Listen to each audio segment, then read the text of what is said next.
And it's really, you can't put it down until you find out whether he's able to do that. I'm not going to tell you whether he is. Read the book and find out for yourself. But it's a terrific read. I really recommend it. And Jim is now going to say a few words. Thank you. All right.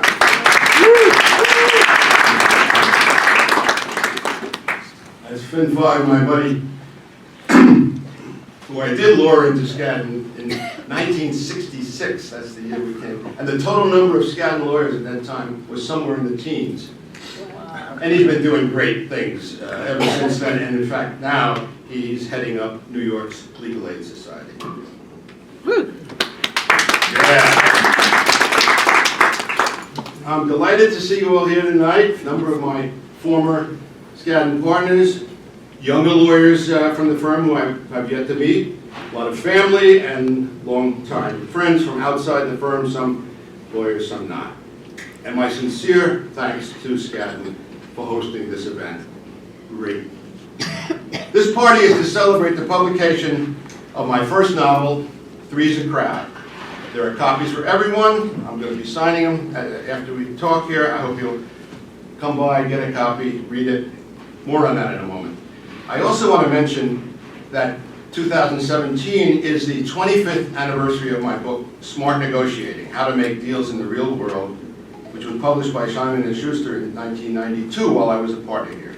I'm very proud of that book, which I used to teach negotiating at Fordham Law School and professional seminars for lawyers and others, and to instruct Skadden associates over many post-retirement years. We have a number of copies of Smart Negotiating here tonight. If you haven't read it before, or even if you have, please feel free to take a copy.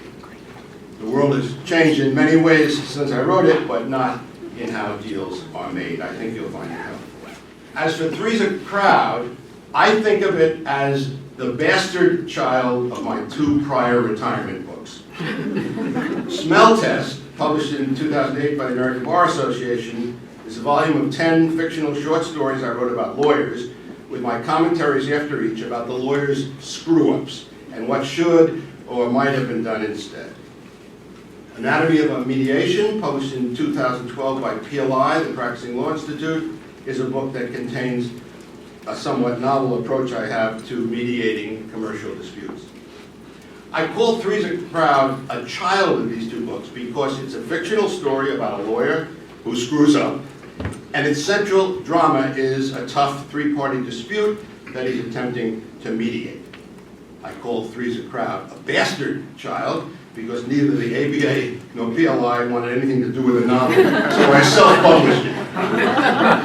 And with that go-it-alone status means, here comes my shameless old geezer pitch, is that if you read it and you like it, please mention it to your friends and colleagues. And if you really like it, give it a review on Amazon. Oh, well, people say, at least it must have been a labor of love. And I reply, no. Very hard. Real struggle. Not only coming up with a plot, creating interesting characters, and developing a theme, but also for two other reasons that I hadn't fully appreciated in advance. I really enjoyed writing fictional short stories, in large part because the writer of fiction is in complete control of the subject matter. He can introduce or eliminate characters, tell them what to do, put words in their mouth, tinker with the plot, so on. And as an octogenarian, I became more conscious of how little control I had over other things. My body was protesting, friends were expiring, the adversaries whose disputes I mediated were reluctant to settle. The world was a mess. So my escape into the world of penning short fiction proved to be a welcome counterweight to my inability to call the shots elsewhere. Well, what I found out when I turned to writing a novel was that the very freedom that I celebrated in short stories is what can drive you crazy in a novel. It starts out all right. You exercise the freedom, you put words in someone's mouth or have them take a certain action, and then you play around with other things you might have said or did, and these often improve on what you started out with. But the problem is, where do you stop? You can always think of another way it might have been handled better. When do you sign off? Say enough. I would wake up with such thoughts in the middle of the night, dwelling on other paths I might have taken. Well, I finally just set a deadline for myself to finish, and when the time came, I just put down the pen. As for the second problem, I was determined that none of the folks in this book resemble particular lawyers I've known. No one was intended to be me, and that the firm in question is definitely not Skadden Arps. The people I practiced with in this firm, and for that matter, most of the lawyers and clients I interacted with over 3 decades, were competent, decent individuals with good intentions and an absence of malice. The problem with depicting such people in a work of fiction, though, is that the resulting characters are, well, let's just say, boring. And I didn't want to write boring fiction. So to inject some juice into the story to create conflict and tension, I found myself honing in on less desirable traits, unruly tempers, an inability to cope with pressure, a desire for retribution, poor judgment, glib rationalizing to justify questionable conduct, a search for scapegoats, and so on. Now, I wouldn't want, as my partners or clients, some of these people I created, whose negative frailties I find disagreeable, but I do relish them as fictional characters. The problem, though, is when you have strived during your whole career to do things the right way, as I'm sure each of you have, it's not so simple to create flawed lawyers. Why would the protagonist and certain other characters act in the sometimes senseless way they do? They need to have a motive or rationalization or something. And so I spent a lot of time on this, trying to subjugate the feelings I had about what was the right thing to do at a particular juncture, and instead inducing the characters to screw up. Now let me tell you a little bit about the novel and read you a few short passages that will hopefully whet your appetite to devour it. And although the book has particular resonance for lawyers, it's very readable for non-lawyers too. As my real estate broker wife Barbara will be happy to attest, won't you, darling? Yes. The best. Okay. I got it. Buy a few. Read a review. And by the way, it's no tome. You know, you can easily knock off its 200 plus pages in a weekend.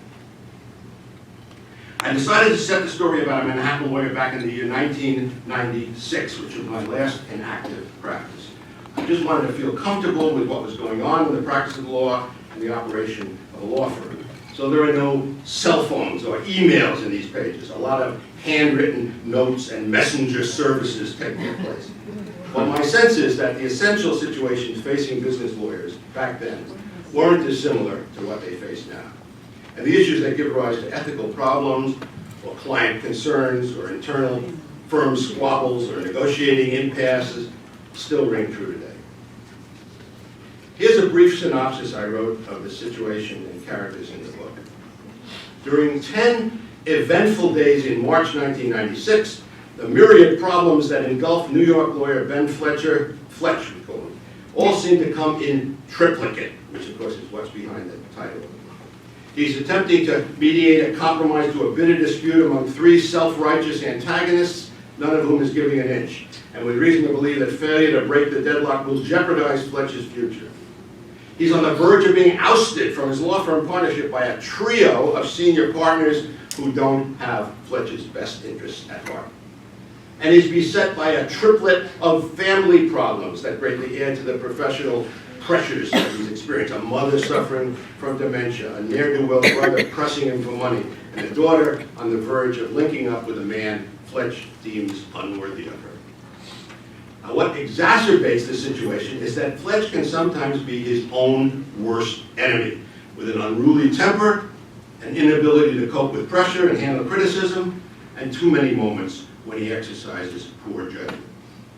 On the plus side, Fletch is fortunate to have a triad of supportive allies, a thoughtful wife he sometimes doesn't deserve, a female law partner who has his back, and a wise buddy who provides useful advice. Three's a Crowd guides the reader through this flawed lawyer's gradual awakening to his shortcomings. But will it be in time to resolve the thorny mediation dispute, maintain his partnership, and cope with the family difficulties? Take a guess.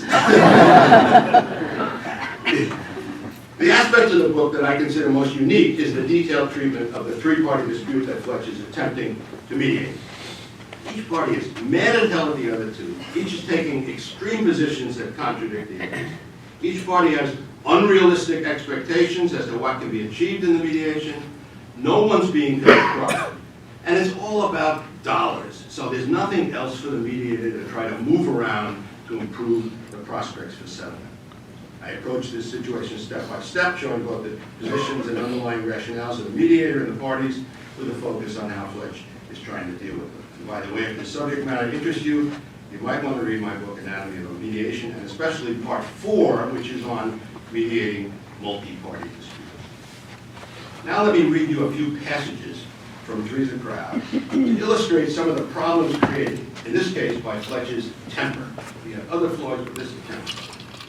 Here's Fletch blowing up at his client, Patrick Hayes, who's attempting to sell a property to a man named Turner, but has been critical of Fletch's negotiating advice. Patrick Hayes says to Fletch, "You want me to counter? Well, my counter will be to tell Turner he's a cheap bastard, and I'm not about to lower my price another nickel until he at least matches my $500,000 drop." Fletch's teeth clenched, and he felt a tightening in his midsection. An inner voice, fainter than what was needed for the occasion, cautioned him not to confront his client. "But goddammit, I'm late for dinner." His wife Margot is cooking dinner for their daughter Lauren and her boyfriend. "I hate the nasty tone of Hayes' voice, and I especially resent that undeserved swipe he took at me." No, Patrick, not smart." Fletch accompanied his outburst with a sharp slap on an open palm on the desk.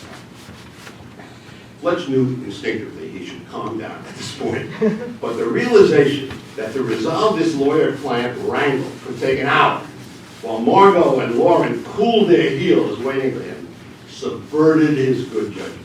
And a moment later, when an apt analogy came to mind, he couldn't hold it back.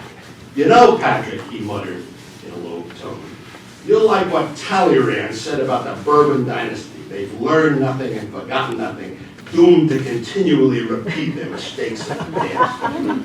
"I'm like what?" demanded Hayes in an angry voice. "What do you mean about doomed?" "Forget it," said Fletch, quickly rebounding to gain control of himself. Just a figure of speech. "What I meant to say is that you should definitely make a dollar counter," and Fletch goes on to explain why it's important, but the damage has been done.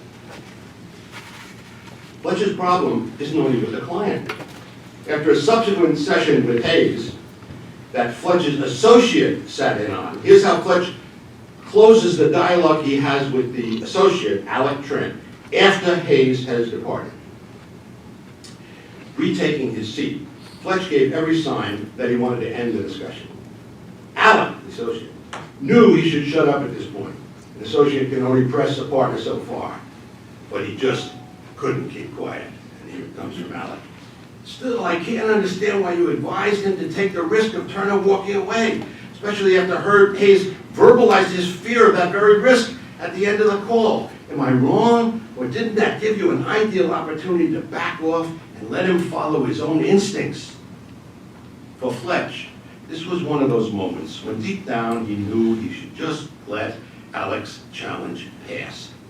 But a combination of factors, the uneasiness he was now feeling over his counsel to Hayes, his acute dislike of the client, the persistence of Alec's critique of Fletch's advice, and the pressure he felt over this sideshow disrupting his crucial mediation preparation all merged in a perfect storm to cloud his good sense and cause him to direct his hostility toward Alec the associate. "Hey, you goddamn neophyte! What do you mean questioning my judgment on the bargaining advice I give a client? You couldn't negotiate your way out of a paper bag. Now get the hell out of here, I got work to do." It's not just around the firm that Fletch creates his own problems. Here's how Fletch deals with his younger brother, Brian, who invited Fletch to lunch and has just now asked him for funds to shore up Brian's new business venture. Deep down, Fletch knew he should handle Brian's request in more diplomatic fashion. But I'm sick of pussyfooting around with my ne'er-do-well brother. It's time for some plain talk. I've got to get out of here now, so what the hell, I'm just going to let it rip. Let me be blunt with you, Brian. With your background in education, you should be doing a lot better. And that has nothing to do with my lack of help. Let's face it, you've failed at everything you tried. Why should I believe this will be any different? Who are those customers you're anticipating will knock on the door? Where are they going to come from? There's no guarantee you'll ever turn profitable enough to pay me back. I'm afraid I'd just be putting my money down a rat hole. At that moment, the waitress came by with the check. Fletch grabbed it, put the requisite bills on the table, stood up and said, "Sorry, I gotta go," and walked out of the diner. Brian sat there in shock, his plea for help spurned, banging his fist on the table hard enough for the plates to jump. Want to hear how pissed off client sounds? Here's Patrick Hayes, after Fletch's questionable advice didn't pan out. "Fletch, I don't want to listen to you for another minute. You're fired as my lawyer, effective immediately. And I'm writing a nasty letter to your firm about how you cost me my deal."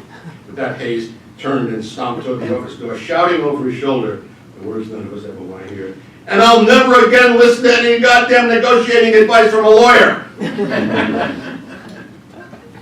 Well, it's not all that happy. A favorite character of mine is Fletch's wife, Margaret. In one scene at a firm social event, when Fletch goes to get them some drinks, she encounters Fletch's partner, Steve Brooks, who is an inveterate name dropper. Every year, Margot has been giving Fletch 7-to-5 odds that Briggs will drop at least 3 names in the first minute of conversation. Now, here's the soundtrack of their first minute. "Hello, Steve. It's good to see you. How are things going?" It was a kind of leading question that Steve Briggs, a tall, well-dressed man in his 50s, loved to receive. "Pretty good, if you like working 12 hours a day trying to sell a company to Berkshire Hathaway." "Hey, Warren," I said to old man Buffett, "get off the pot." "Well, that sounds like an interesting assignment." "Not nearly as interesting as the cruise Phyllis and I took in October. Would you believe our stateroom was wedged in between those of Julia Roberts and Joe Montana? When we sailed, none of us knew the others, but by the 3rd day out, after a few late-night pool sessions, we were all fast friends." "Bingo," Margot says to herself, "I win my bet." And when Fletch returned after Steve left and asked her what was the total count, she replies, 7 names in 2.5 minutes, 8 if you count Julia Roberts' maid. Mediating the 3-party dispute, Fletch does make a real effort to curb his excesses, knowing that a loss of control could be disastrous. But it's not always easy, especially with Wes Terry, the claimant, who is often sarcastic, cynical, and overbearing. On one occasion, for instance, when Fletch had just finished making a strong argument against Terry's position, Wes unloaded on Fletch with both barrels. "What's going on here, Fletch? Did those 2 guys get together to jointly pay you off so you'd turn your fire on me? I thought we'd hired a neutral to help us cut a deal, not another adversary to gang up on me." Fletch, taking great umbrage at this challenge to his impartiality, roared back at Terry, "Don't you dare try to impugn my motives to suggest the other parties have bought off my neutrality. Take that back immediately or else I'll..." Okay, Fletch, take it easy," said Terry's lawyer in a soothing tone. "Wes didn't mean to question your neutrality, just your faulty reasoning." So the heart of this novel is whether Fletch can overcome his anger and his other flawed tendencies, and there's plenty of them, resolve the mediation, survive in the firm, and keep his family intact. Finally, there's one other thing I want to mention, and I'd like to introduce it with an anecdote. A few years after I retired from Skadden, I found myself in a firm elevator with Joe Flonk. Now, Joe had been both a mentor and a boss to me over the years, and he was still very much a legend. So when he asked me what I was up to, I hesitated before replying. What I was up to was attempting to write fiction. Could I say that to Joe, who would surely disparage it as something unworthy of me? I knew he'd think I should engage in some project much more significant than that. But then I realized And Joe no longer had any hold of me. I was out of the firm. So what the hell? I'd give him an honest answer. I'm writing fiction, Joe. Just then, the elevator door opened at Joe's floor, and he started to get out. But at the door, he turned to look at me. I was sure something damning was about to come out. And he said, "Just make sure someone is murdered no later than the second chapter."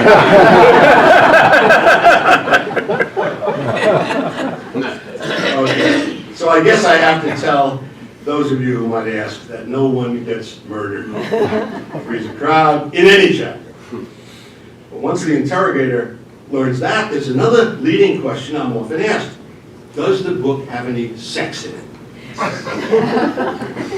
Now, in fact, there is a beautiful female associate named Jeannie who's on the legal team representing one of the parties in the mediation. And as matters progress, Fletch is very attracted to her. Not only that, he becomes convinced that the feeling is mutual. Listen to Fletch. "I can't help feeling that this gorgeous young woman really goes for me. But to Jeannie, I'm not just a superannuated male or even a mediator, but someone who arouses a basic instinct in her, akin to what she's stirred up in me." And then, by chance, the two of them find themselves alone in Jeannie's law office over the weekend with no one else around. So the question is, notwithstanding Fletch's happy marriage, and notwithstanding the profound ethical issues such a coupling undoubtedly raises, and notwithstanding any traces of sexual harassment that might be present, does something happen between them? For the answer, read the book! All right, that's enough. Thanks for listening. I hope you